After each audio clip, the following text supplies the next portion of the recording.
సమాచారం కోసం 95 న్యూస్ ఇప్పుడు యాప్లో మీ ముందుకు వచ్చింది. వెంటనే డౌన్లోడ్ చేసుకుని న్యూస్ అప్డేట్ తెలుసుకోండి. ప్రతి క్షణం ప్రజాక్షేమం కోసం. Welcome to 95 news. ప్రతి క్షణం ప్రజాక్షేమం కోసం నేను మీ మాధురి. ఆరోగ్యమే మహాభాగ్యం కార్యక్రమానికి స్వాగతం. ఈరోజు మనము డాక్టర్ రాజు గారు ఆర్థోపెడిక్ సర్జన్ తో ఉన్నాము. వారితో ఇప్పుడు మాట్లాడదాం. నమస్తే సార్. నమస్తే సార్, ముందుగా ఆస్టియో ఆర్థరైటిస్ అంటే ఏంటి, దాని గురించి చెప్పండి సార్.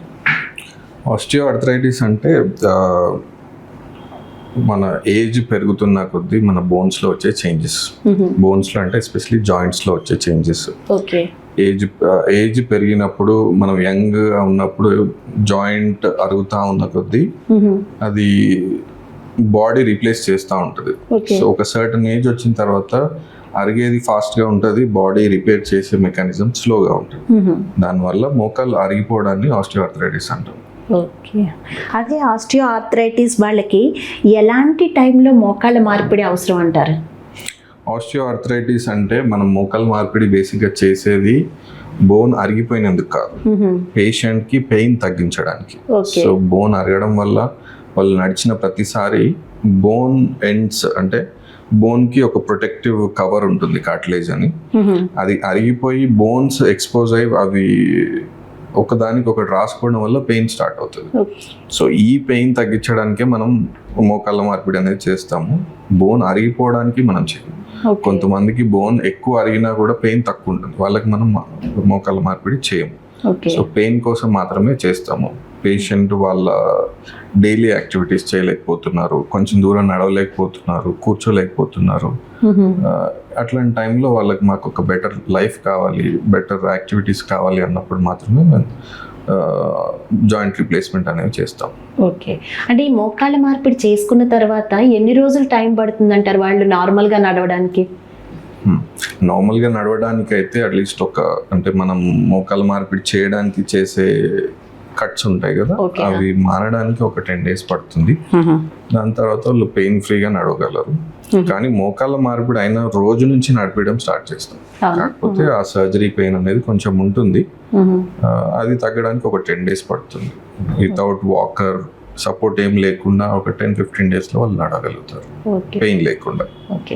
ఇప్పుడు అంటే సాఫ్ట్వేర్ జాబ్లో ఎక్కువ బ్యాక్ పెయిన్ వస్తుంది కదా చాలా మందికి, సాఫ్ట్వేర్ జాబ్ చేసే వాళ్ళకి. అసలు దాని గురించి చెప్పండి. అంటే వాళ్ళు ఎందుకు వస్తుంది అంటారు అలా బ్యాక్ పెయిన్? ఎక్కువసేపు కూర్చోవడం వల్ల ఏంటి అసలు కారణం? సాఫ్ట్వేర్ జాబ్స్లో ఏంటంటే పోస్చర్ అండి, కూర్చునే విధానము. వాళ్ళు ఎప్పుడు ముందు కంప్యూటర్ చూస్తూ ఉంటారు. సో వాళ్ళు కొంచెం వంగి కూర్చోవడము, లీన్గా కూర్చోవడం అంటే లీజర్గా కూర్చోవడము.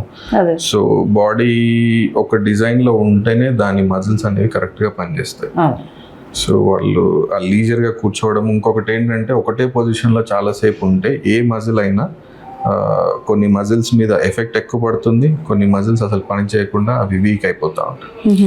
సో ఈ వీక్ అయిపోయిన మజిల్స్ దాని మీద ఎప్పుడైతే కొంచెం అన్న ప్రెషర్ పడితే అవి పెయిన్ వస్తూ ఉంటాయి. సో పోస్చర్ ఒకటి, ఇంకొకటి ఒకటే కంటిన్యూస్గా ఒకటే పొజిషన్లో కూర్చోవడం దీనికి కారణం. ఓకే. ఓకే. ఇప్పుడు అంటే స్లీపింగ్ పొజిషన్లో మాట్లాడుకుంటే అసలు ఒక్కొక్కసారి స్లీపింగ్ పొజిషన్ తేడా వచ్చినప్పుడు కూడా మార్నింగ్ లేచేసరికి పెయిన్స్ వస్తూ ఉంటాయి. అది ఎందుకంటారు? అది కూడా అంతే అండి. ఒక్కటే మజిల్, ఇప్పుడు మజిల్స్ మన బాడీలో చాలా ఉంటాయి. సో ఒక పోస్చర్లో ఒక టైప్ ఆఫ్ మజిల్స్ మీద ప్రెషర్ పడుతుంది. ఓకే.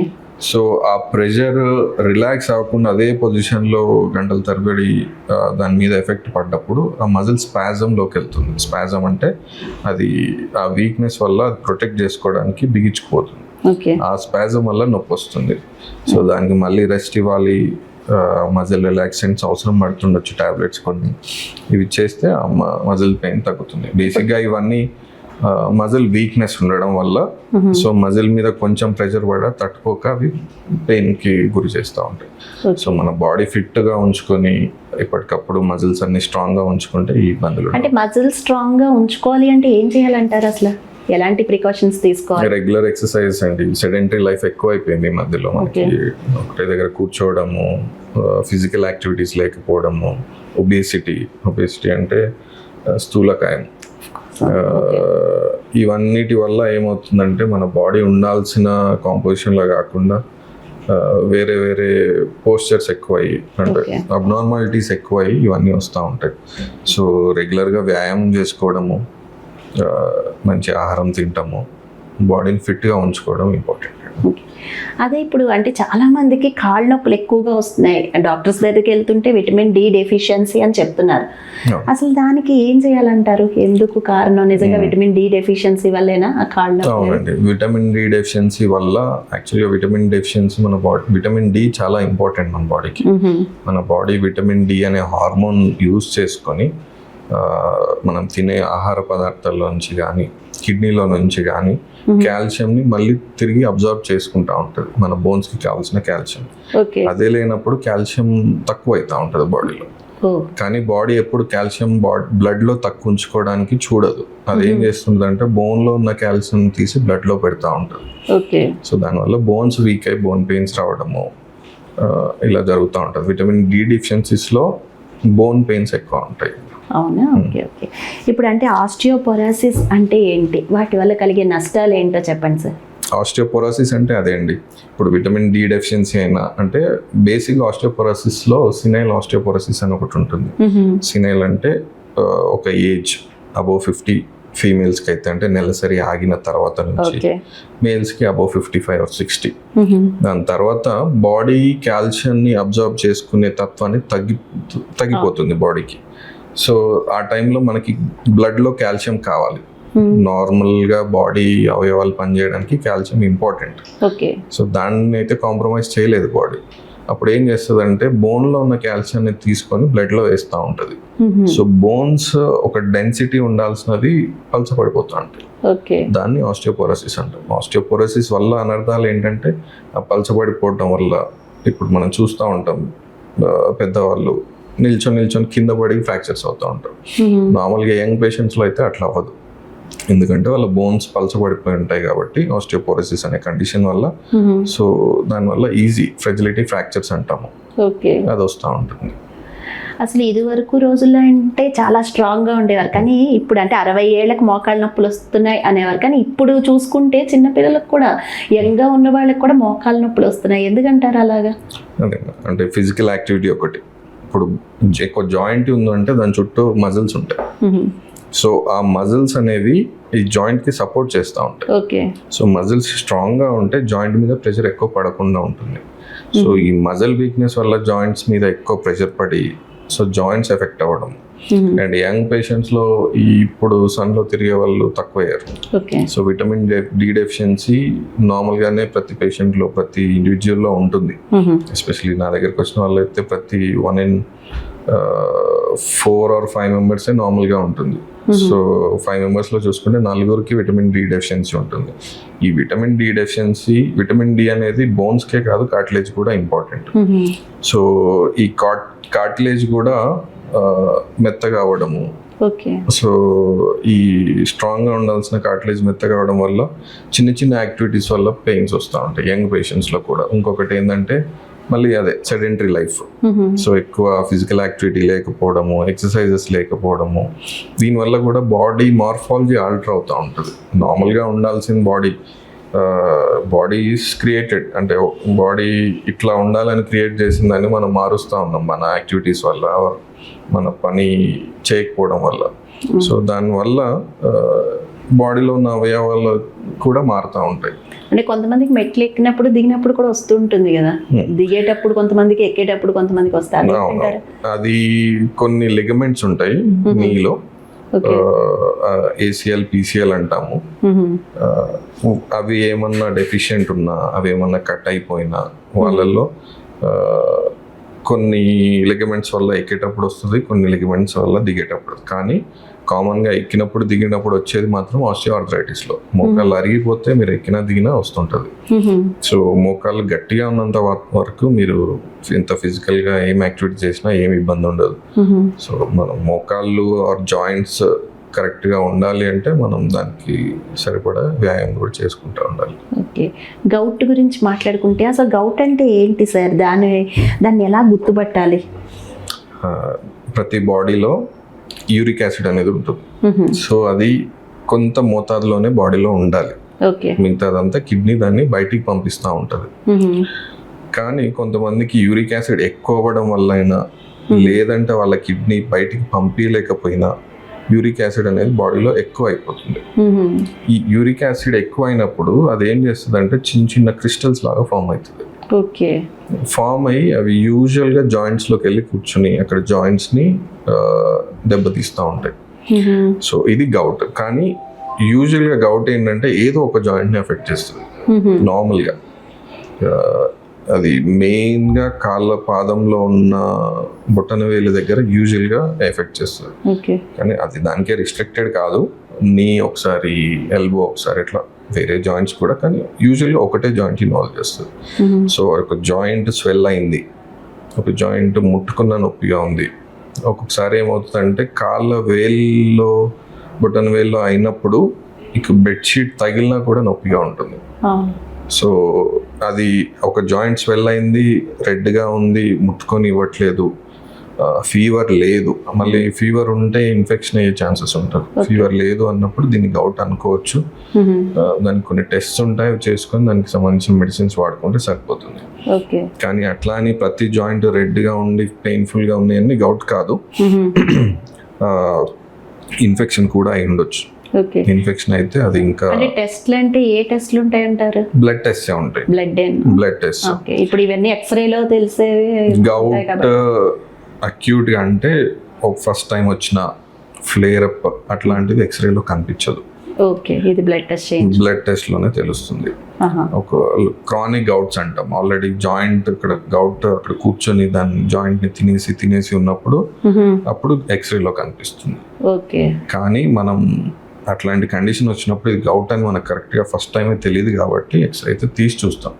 ఒక్కొక్కసారి ఏమైనా దెబ్బ కూడా తగిలి ఉండొచ్చు, ఇన్ఫెక్షన్ ఉండొచ్చు. సో టెస్ట్లు చేసుకొని చూసుకోవాలి. ఎక్స్రే అయిన తర్వాత అప్పుడు మళ్ళీ బ్లడ్ టెస్ట్ ప్రిఫర్ చేస్తారా? ఓకే.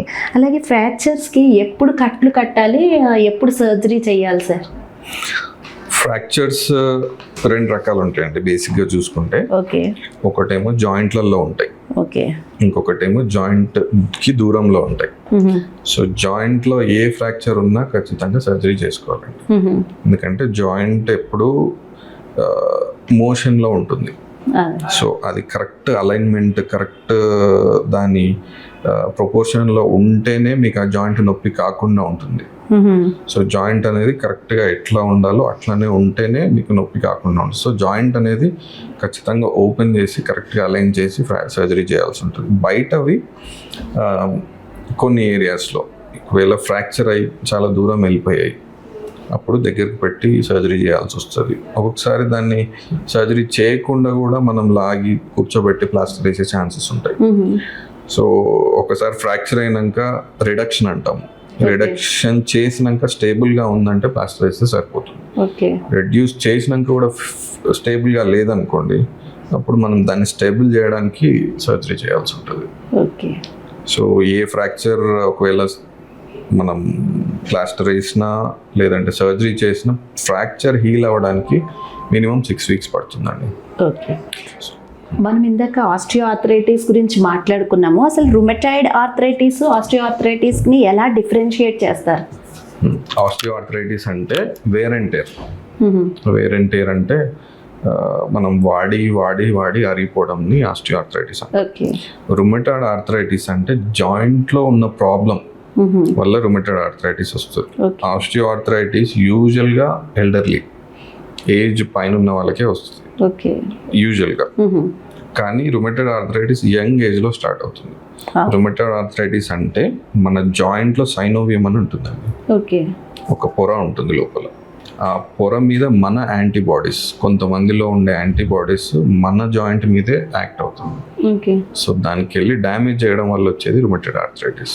సో రుమటాయిడ్ ఆర్థరైటిస్లో మీకు ఏముంటుందంటే ఎర్లీ మార్నింగ్ చేతులలో నొప్పులు రావడము, స్టిఫ్గా ఉండడము, రెడ్గా అవ్వడము, స్వెల్ అవ్వడం, ఇట్లాంటివి ఉంటాయి. ఆస్టియోఆర్థరైటిస్ ఏంటంటే మీరు నడిచిన కొద్దీ నొప్పి పెరుగుతూ ఉంటుంది.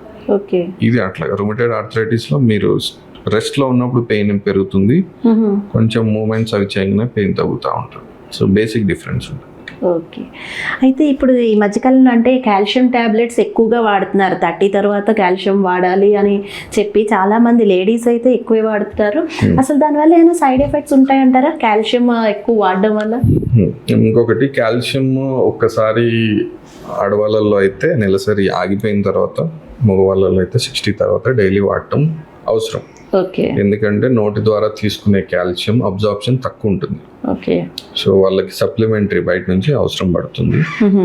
అంతకు మించి కాల్షియం సొంతగా తీసుకోవడము, రికమెండెడ్ లేకుండా తీసుకోవడం is not a good idea.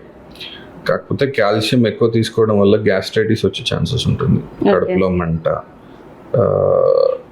కిడ్నీలో స్టోన్స్ ఫామ్ అవడము ఇట్లాంటివి ఉంటాయి. సో జాగ్రత్తగా డాక్టర్ ప్రిస్క్రైబ్ చేస్తేనే వాడాలండి. ఓకే.